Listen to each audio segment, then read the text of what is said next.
Hello student. आज हम chapter 8 टिक्नोमेट्री के एक्सरसाइज 8.2 के बारे में बात करने वाले हैं। आज पहले इससे प्रीवियस वीडियो में मैंने पहले 3 क्वेश्चन करा दिए हैं। ये 4th क्वेश्चन की बारी है। ये इस एक्सरसाइज का 8.2 का लास्ट क्वेश्चन है। इसमें बोला गया है state whether the following are true and false, यानी कि जो ये स्टेटमेंट देगा आपको वो ट्रू है या फॉल्स है। आप इसको जस्टिफाई कीजिएगा। ये बताना है कि ट्रू है या फॉल्स है और साथ ही साथ रीज़न भी आपको बताना है, इसका जस्टिफाई भी करना है। चलो देखते हैं। इसने कहा है कि sine A plus B is equal to sine A plus sine B. देखो, इससे ऐसे तो मैं डायरेक्ट नहीं बता सकता, पर एक काम हम कर सकते हैं। If A is equal to 60 degree और B is equal to 30 degree, अगर ये दोनों में वैल्यू पुटअप कर देता हूं तो देखते हैं इसमें क्या आता है। देखते हैं फिर वैल्यू पुटअप करने के बाद LHS और RHS इक्वल आ जाता है, तो गिवन कंडीशन आर ट्रू। चलो देखते हैं इसको आगे। ए की वैल्यू 60 प्लस 30 बी की वैल्यू, साइन ए की वैल्यू 60 साइन बी की वैल्यू 30। आप इनके अलावा कोई और भी टर्म ले सकते हैं। ये हो गया साइन 90। इनके बारे में हम बात करते हैं। ये एज इट इज है साइन 60। ये सेपरेट टर्म है इसलिए ऐड नहीं हो सकती हैं ऐसे। साइन 90 की वैल्यू याद नहीं है तो टेबल देख लीजिएगा। साइन 90 इज इक्वल टू 1, यानी कि ये लेफ्ट हैंड साइड 1 आ चुका है। साइन 60 √3/2, टेबल से देखिएगा। साइन 60 की वैल्यू √3/2 प्लस साइन 30 की वैल्यू 1/2। चेक कर लेते हैं। साइन 30 की वैल्यू 1/2। चलो देखते हैं। 1, ये RHS जो आया हुआ है हमारा, इसको ऐड करते हैं। √3/1, डिनोमिनेटर एक जैसे थे, ऐड कर लिए। क्या 1 के ये इक्वल है? इक्वल नहीं है, यानी कि गिवन कंडीशन आर फॉल्स, यानी कि ये फॉल्स कंडीशन दे रखी थी इसने, ये इसके इक्वल नहीं होता है। चलो सेकंड पार्ट देखते हैं। The value of sine theta, यानी कि साइन थीटा के मान की बात कर रहा है। इंक्रीज, यानी कि साइन थीटा का मान इंक्रीज करता है एज थीटा इज इंक्रीज। यदि हम थीटा की वैल्यू इंक्रीज करते हैं, इंक्रीज कैसे कर सकते हैं? पहले 0 डाल के देखते हैं। इसके बाद 30 आता है, वो रखेंगे। फिर उसके बाद 45 रखते हैं। फिर उसके बाद 60, फिर 90। देखते हैं अगर थीटा की वैल्यू हम इंक्रीज करते हैं तो ये बोल रहा है कि साइन थीटा की वैल्यू भी इंक्रीज होती है। आप बताइए ये ट्रू है या फिर फॉल्स है। चलो देख लेते हैं। साइन थीटा, मैंने फर्स्ट टाइम साइन 0 डाला है इसमें। साइन 0 की वैल्यू यहां रखते हैं, put theta is equal to 0। Sine 0 की वैल्यू अब चेक कीजिएगा, साइन 0 0 होता है। अब इसके बाद थीटा की वैल्यू इस बार हम इंक्रीज कर रहे हैं ना, इसने बोला है थीटा इज इंक्रीज। जब भी थीटा इंक्रीज होता है तो साइन थीटा की वैल्यू इंक्रीज होती है, यह बात ये बोल रहा है। इस बार मैं पुट कर रहा हूं थीटा की वैल्यू 30 डिग्री। इंक्रीज कर रहे हैं ना थीटा का मान, पहले 0 रखा, उसके बाद 30 रखते हैं। तो जैसे ही साइन 30 की वैल्यू 1/2, 1 से सॉरी 1 को डिवाइड करेंगे 2 से तो 0.50 आता है। वाकई में ही तो इंक्रीज हो रहा है। यहाँ 0 था, यहाँ 0.50 हो गया, यानी कि इंक्रीज हो गया। आगे बढ़ते हैं। थीटा की वैल्यू 45 रखते हैं, तो यानी कि साइन 45 की वैल्यू होती है 1/√2। 1/√2 की वैल्यू होती है 1.41।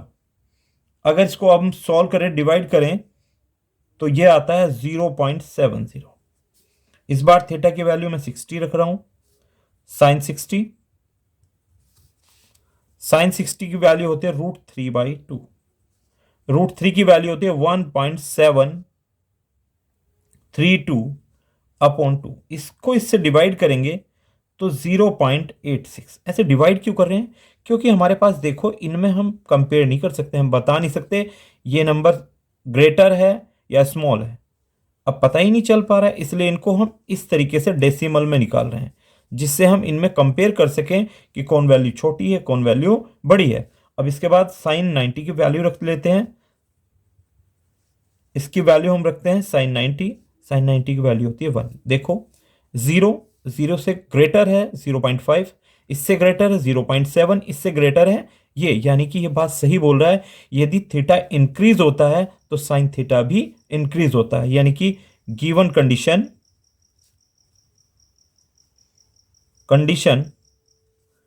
Are true. क्लियर है बच्चों? आगे बढ़ते हैं, इसका थर्ड पार्ट देखते हैं। नेक्स्ट क्वेश्चन, बिल्कुल ये पहले वाला ही है question. The value of cos theta increases, यानी कि कॉस थीटा की वैल्यू इंक्रीज होती है एज थीटा इज इंक्रीज। जैसे ही हम थीटा की वैल्यू इंक्रीज करते हैं वैसे कॉस थीटा इंक्रीज होता है, यानी कि सबसे पहले मैं 0 रखूंगा, उसके बाद फिर 30 रखूंगा, फिर उसके बाद 45 अप्लाई करेंगे, फिर उसके बाद 60, उसके बाद 90। जैसे ही हम इसकी वैल्यू इंक्रीज करते हैं तो क्या देखते हैं, कॉस थीटा भी इंक्रीज होता है क्या, चेक करते हैं।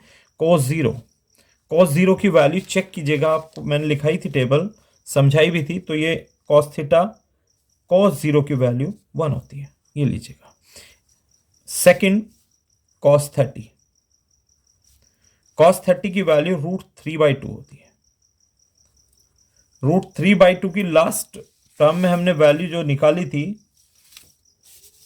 ये रही cos 30 की वैल्यू। चलो देखते हैं cos 30 की जो वैल्यू आई थी सॉल्व करने के बाद 1.732 डिवाइडेड बाई 2, यानी कि इसकी वैल्यू आती थी आपके पास 0.86 के नियर अबाउट। cos 45 1/√2, 1/√2 की वैल्यू थी आपके पास 0.70। cos 60 1/2 यानी कि 0.50, और cos 90 की वैल्यू होती है 0। अब चेक करते हैं, इसने कहा था कि जब थीटा इंक्रीज होगा, थीटा इज इंक्रीजेज, थीटा जब इंक्रीज हो रहा है तब cos थीटा भी इंक्रीज होगा, नहीं हो रहा है इंक्रीज। देखिएगा यहाँ 1 है, यहाँ 0.86 है। देखिएगा हम थीटा इंक्रीज कर रहे हैं लगातार ना, थीटा इंक्रीज होने पर पहले 1, फिर 0.86, फिर 0.70, यानी कि 1 से लेस है ये, इससे लेस ये नंबर है, और इससे लेस ये नंबर है, और लगातार ये नंबर डिक्रीज हुआ है ना कि increase. Given condition are false. ये कंडीशन जो गिवन कंडीशन थी वो फॉल्स है, बिल्कुल गलत है। ऐसा नहीं होता, अगर आप थीटा इंक्रीज करते हैं तो cos थीटा की वैल्यू डिक्रीज होती है ना कि इंक्रीज। आगे बढ़ते हैं, इसने कहा है sine theta is equal to cos theta for all value of theta. Theta के किसी भी मान को अगर आप ले लें, मान लीजिएगा आपने रैंडमली 30 ले लिया, चेक कर लो आप, ये कह रहा है कि ये दोनों इक्वल होंगे थीटा के किसी भी मान पर। कोई भी मान आप ले लीजिएगा, सारे के सारे मान पर वो बिल्कुल इक्वल हैं। तो देखते हैं, sine 30 is equal to cos 30, ये ले लेते हैं। साइन 30 की वैल्यू 1/2 होती है, चेक कर लेते हैं आपको, साइन 30 इज इक्वल टू 1/2। अब cos 30 के बारे में बात कर रहा है, √3/2, ये इक्वल नहीं है, ये गिवन कंडीशन आर फॉल्स। ये जो कंडीशन दी हुई है इसमें कि ये दोनों आपस में इक्वल होते हैं थीटा के लिए किसी भी वैल्यू के लिए, तो ये गलत है। नेक्स्ट हम बात करते हैं नेक्स्ट क्वेश्चन की, नेक्स्ट पार्ट की। देखिएगा क्या बोल रहा है ये, coat A is not defined, मतलब डिफाइंड ना होने का मतलब जिसको आप बता ही नहीं सकते। जैसे समुद्र का पानी कितने लीटर है आप बता ही नहीं सकते, यहां से आसमान की दूरी आप बता ही नहीं सकते, फिक्स ही नहीं है। तो ऐसी टर्म्स को हम, जिसको हम फाइंड आउट ना कर सकते हो, उसको नॉट डिफाइंड बोला जाता है। इसने कहा अगर मैं ए की वैल्यू 0 रख दूं तो ये कोट ए नॉट डिफाइन है। ये बताइए ये स्टेटमेंट ट्रू है या फॉल्स है, चेक कर लेते हैं। Cot A is equal to cot 0 की वैल्यू होती है इनफाइनाइट, बिल्कुल ये नॉट डिफाइन है। इनफाइनाइट का मतलब जिसको आप मेजर ना कर सकते हो। ये given condition are true. Clear है? ये 8.2 आपकी कंप्लीट हो चुकी है। बच्चों, आप मेरी वीडियो को देख रहे हैं, इसको लाइक और सब्सक्राइब भी करें